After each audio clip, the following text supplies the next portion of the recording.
Bien, tu fais, visiter les Kamalobana et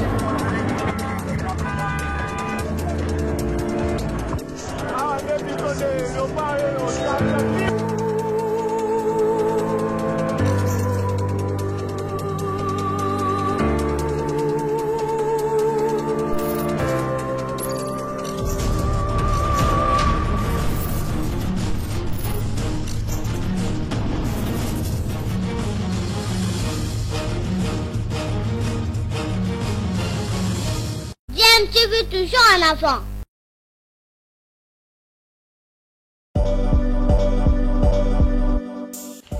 Vous êtes sur DMTV, bonjour ou bonsoir, tout dépend de l'heure à laquelle vous nous suivez. Tout plaisir est pour nous de vous retrouver, mais surtout de savoir que vous êtes nombreux en train de suivre votre chaîne YouTube DMTV. DMTV qui vous propose l'actualité, vous propose également des analyses et des réflexions sur des sujets d'actualité, sur des faits sociaux, tout simplement sur des réalités que nous observons ici chez nous en République démocratique du Congo.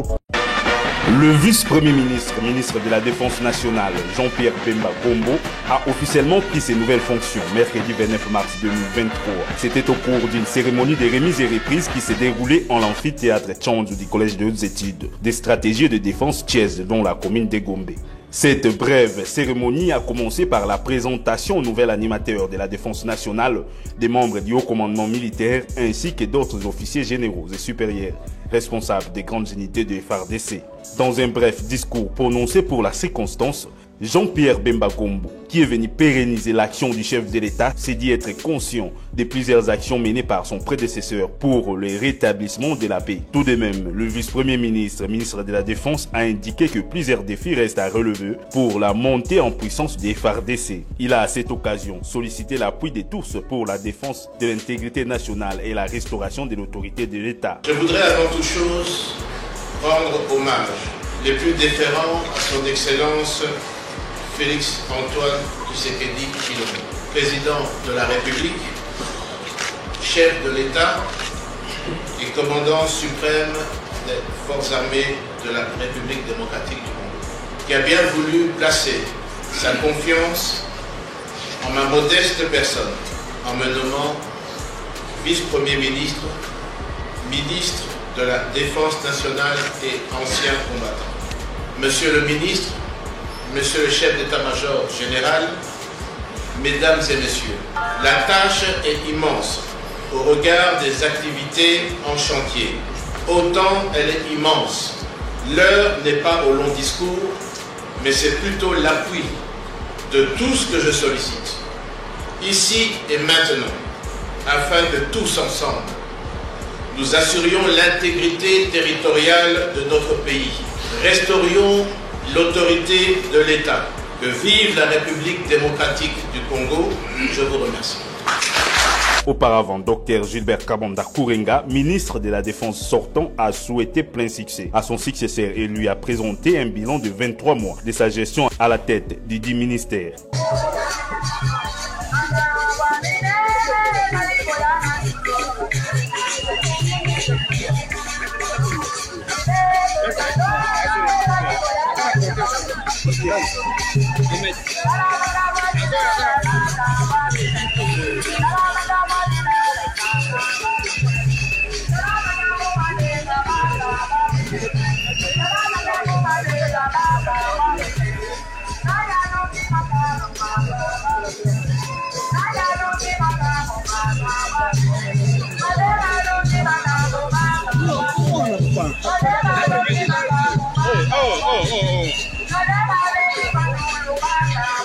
Nonobstant le massacre et les tueries que connaît l'Est de notre pays, suite à l'agression perpétrée sur notre territoire national par le Rwanda, sous couvert du M23, les souffrances infligées à nos populations ont trop duré. Il est plus que temps de mettre tout en œuvre et d'assumer toutes les responsabilités y afférentes afin qu'elles prennent fin. À cet effet, la priorité de mon action s'inscrit dans la recherche de la paix, car sans elle, aucun développement n'est possible. Ainsi, j'invite solennellement le M23 à s'engager dans le processus de paix de Nairobi et de Luanda Et tous les groupes armés étrangers, notamment les ADF et le FDLR, qui sèment la mort et la désolation, à déposer les armes et à se retirer de notre pays selon des mécanismes qui sont prévus à cet effet. Notons que la cérémonie des remises et reprises a été colorée par les militants et sympathisants du parti Cher Mboussanyamouissi à l'immeuble Moncala.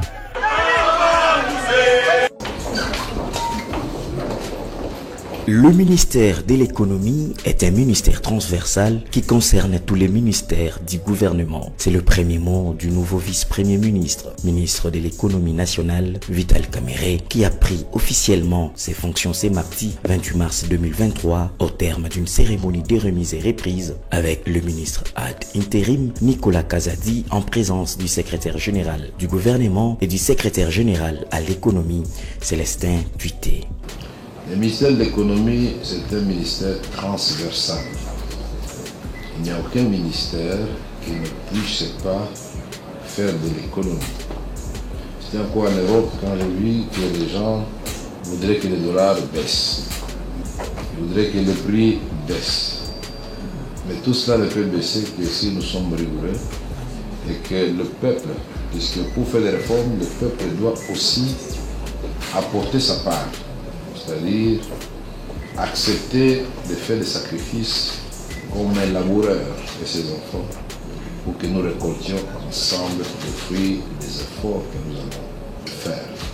Les réformateurs ont toujours été détestés, mais après ils sont applaudis quand même puisqu'ils amènent les changements. Poignée de main chaleureuse entre deux anciens membres du cabinet du président de la République, le nouveau patron de l'économie nationale, Vital Kamerhe, a exprimé sa gratitude à Dieu pour le fait que ce soit aujourd'hui Nicolas Kazadi qui lui cède ses ministères, un ami et collègue de longue date dans différents cabinets du gouvernement dont le génitaire fit son professeur. Nous allons donc travailler avec tout le monde parce que finalement tous nous sommes là pour répondre à la promesse que le président de la République avait faite au peuple congolais, c'est-à-dire l'amélioration des conditions de vie de la population. La promesse de voir le Congo retrouver sa vocation naturelle, c'est-à-dire la locomotive du décollage de l'économie africaine. Aux membres du cabinet de l'administration, nous sommes tous les Congolais et les Congolaises, et même les expatriés qui nous assistent de temps en temps avec leur expertise, nous sommes tous des humains. Chacun de nous sera jugé par sa capacité à apporter sa petite pierre à l'édifice Congo nouveau que nous voulons construire. Face à ses collaborateurs, le ministre sortant Nicolas Kazadi a demandé aux uns et aux autres de réserver un accueil chaleureux à Vital Kamerhe en lui apportant tous leurs appuis pour relever les défis qui sont nombreux. Une mission dont le peuple congolais attend un résultat meilleur. L'honneur de faire la passation de service avec quelqu'un qui n'est pas n'importe qui dans ce pays et par rapport à moi, qui est un grand frère que je connais depuis plus de 30 ans, je crois. Et les hasards de la vie ont fait que aujourd'hui, moi, son petit frère, je fais une reprise avec lui. Le nouveau ministre en charge de l'économie, qui est aussi vice-premier ministre, va présider la commission ECOFIN du gouvernement. Nous aurons l'occasion, je n'en doute pas, de poursuivre dans les réformes. Parce que M. Vital Kamerhe est un réformateur.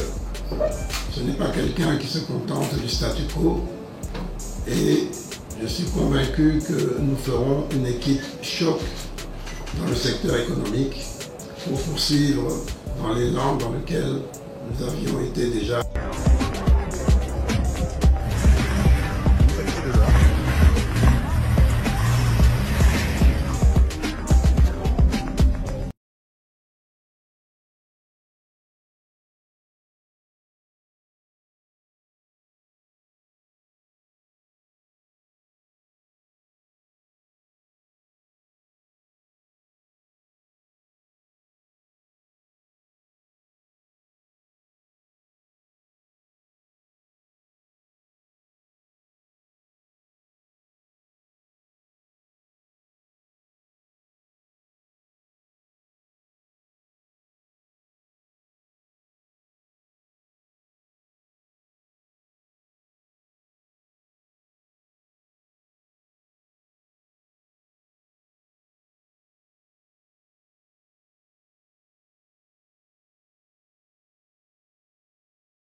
Au nom du principe de la continuité de la chose publique, nous avons le devoir de vous relayer, d'assurer la continuité des affaires de l'État et amener encore plus loin ce ministère.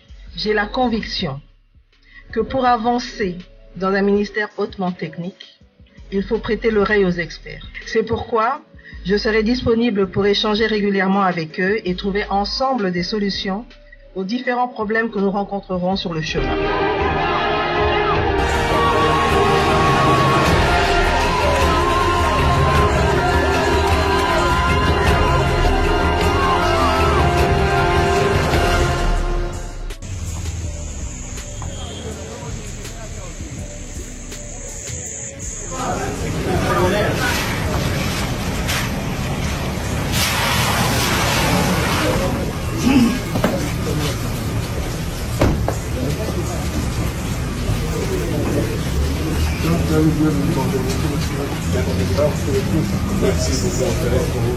Messieurs les vice-ministres des Affaires étrangères en blanc. Excellence, l'équipe Kegange est rangée pour vous accueillir et vous rendre les honneurs à l'occasion de la cérémonie de mise de prison. Le commandant de détachement et le commissaire.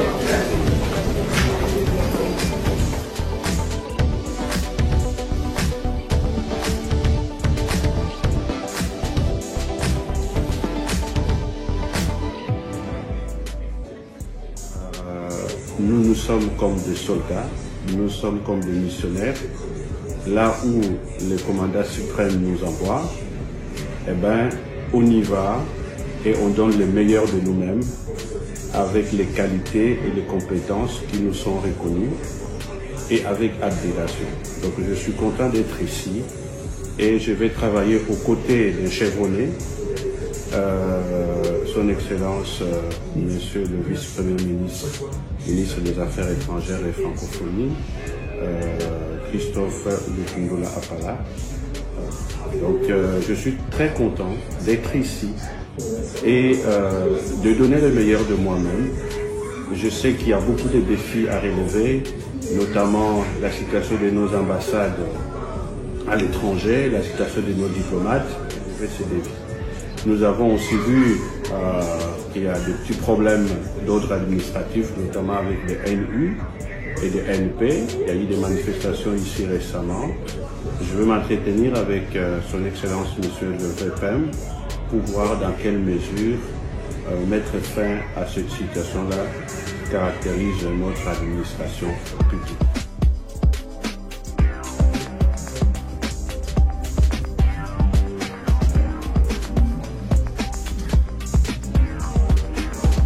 La salle Koundelungu du ministère de l'Intérieur a connu une ambiance particulière le mercredi 29 mars 2023 à l'occasion de la cérémonie officielle de remise et reprise entre le vice-premier ministre sortant en charge de l'Intérieur et Sécurité, décentralisation et affaires coutumières, Maître Asilo Okito Daniel et Maître Eustache Mohanzi Moubembe, nouveau ministre d'État, ministre de la décentralisation et réforme institutionnelle. Selon la tradition, les échanges en tête-à-tête et les mots de circonstance des deux personnalités ont été à la hauteur de l'événement. Pour sa part, le ministre d'État, ministre de la décentralisation et réforme institutionnelle, Maître Eustache Mohanzi Moubembe, a martelé sur le caractère transversal de son action, surtout en termes de textes des lois sectorielles qui doivent être en harmonie avec le concept de décentralisation quant aux aspects de définition des autorités contractantes, mais aussi en rapport avec les projets de développement.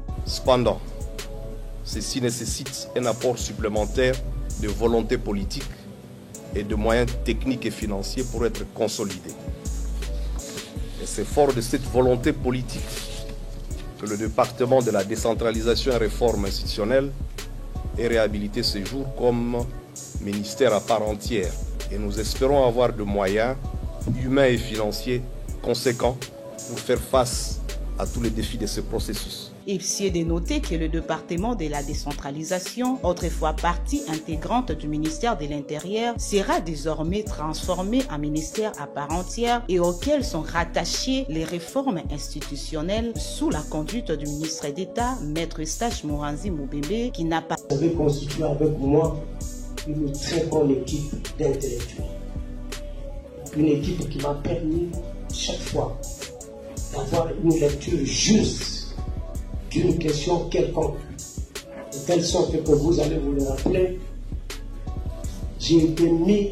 souvent j'ai été mis en difficulté, j'ai été mal compris, mais je peux citer l'exemple, le tout dernier, ça va rester mémorable, la situation de la crise au Sud Kivu. Pour ce dossier, il faut que j'en parle parce que je sors. Je n'ai demandé que on me donne l'acte en vertu duquel le gouvernement provincial du Sud Kivu aurait été déchu. Je n'avais besoin que de ce soubassement pour me permettre, en tant que ministre, de prendre acte de la déchéance du gouverneur. Des réunions se sont tenues. Les gens n'ont jamais voulu le comprendre. Mais finalement, le soubassement qui montrait que le gouvernement provincial du Sud Kivu a été déchu le 24 novembre, il fallait prendre 2 mois plus pour que le 15 février, j'entre en possession de ces documents. Et le vice-gouverneur, le vice-ministre a dû, à mon absence, prendre acte de la déchéance du gouverneur. Parce que nous n'étions pas là pour juger de la validité d'un document. Qu'est-ce qui est arrivé enfin? N'est-ce pas que la Cour constitutionnelle de notre pays a finalement réhabilité le gouvernement provincial du Sud. Pourquoi on m'en voulait?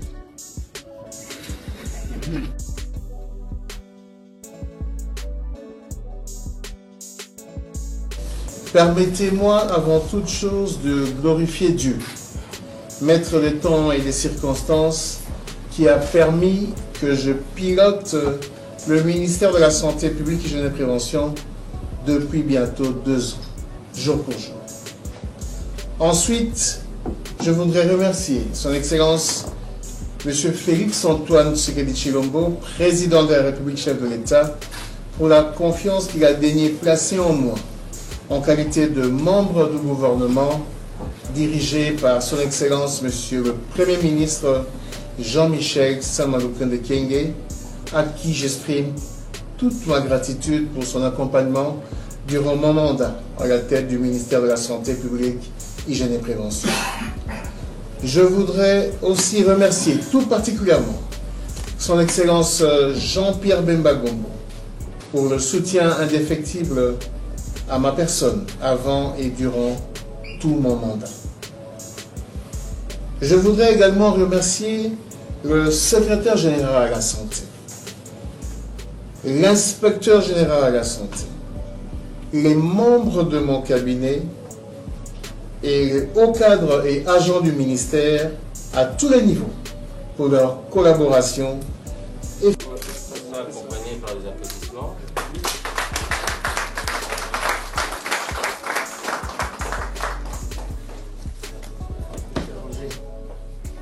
Je donne le flot.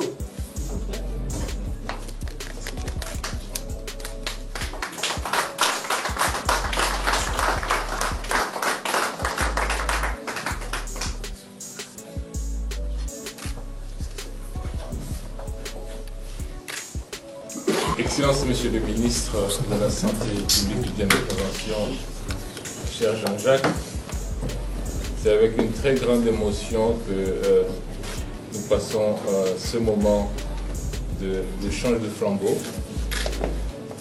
Comme toi, je remercie d'abord le Seigneur Dieu Tout-Puissant, qui est le maître de temps et des lieux, qui est celui qui décide des choses, et qui a décidé qu'en ce moment, nous fassions ce temps d'échange de flambeaux. Je remercie aussi le président de la République, son Excellence Félix Antoine Tshisekedi Tshilombo, qui, après 4 ans de confiance à ses côtés en tant que conseiller spécial, a décidé que je prenne cette place aujourd'hui. Je crois que ces arbitrages me sont